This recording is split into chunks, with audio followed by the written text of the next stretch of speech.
Science news in ASL, ball lightning.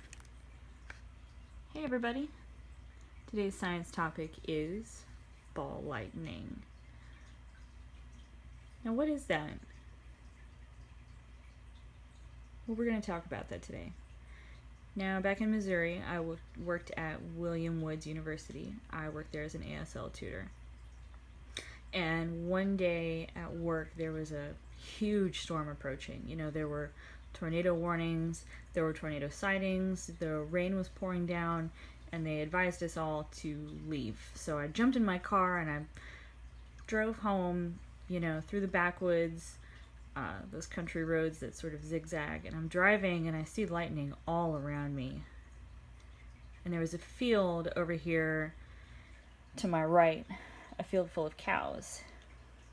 And as I was driving past, I saw this weird ball sort of undulating over the landscape. It looked sort of like a beach ball or maybe a balloon, but it was glowing. It was green and yellow, and there were electrical sparks in there. I'd never seen anything like that before.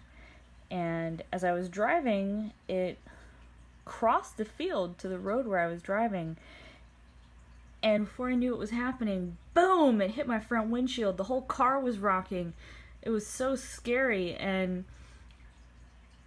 just as quickly as it hit me, it was gone. And I looked and I was surprised that the window wasn't broken. There wasn't a crack anywhere. And I looked out in the fields and the strange ball was gone. And so, man, I hightailed it back home and I ran into my house and I was frantic. I was frazzled. I was trying to explain what I'd seen, the weird ball and the different colors and the electricity, and my family thought, well, that's really strange. And so I decided to get on the internet. But, you know, this was 1999. There wasn't a lot going on the internet back then. And after some searching, I did come across the term ball lightning, and I thought, well, that makes sense. But, you know, at the time, it was kind of a mystery. There were a few remarks here and there, you know, in different sources, but nothing really conclusive. So I kind of just filed the information away and went on about my life. And, you know, I would tell friends about the story here and there, and people thought it was interesting. And occasionally I would look it back up again, and more information was appearing on the internet. Now today, it's still a mystery, you know, but the difference is that now they have a lot of theories about where ball lightning comes from, and there's debate in the scientific community. And, you know, we hope to know one day, maybe before we die, what causes ball lightning.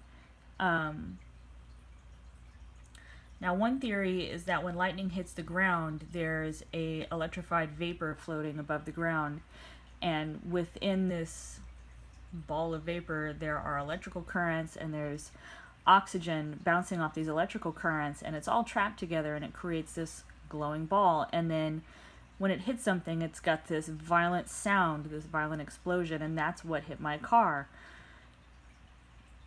And so that's one theory about ball lightning, and it's really fascinating. So here are some pictures. Here's a very clear photograph of ball lightning, and then here's another photograph of ball lightning above a tree-covered mountaintop. So maybe if any of you have any bits of evidence about ball lightning, maybe some pictures that you've seen, things you've experienced yourself, please share them with us. Remember, everybody, science rocks!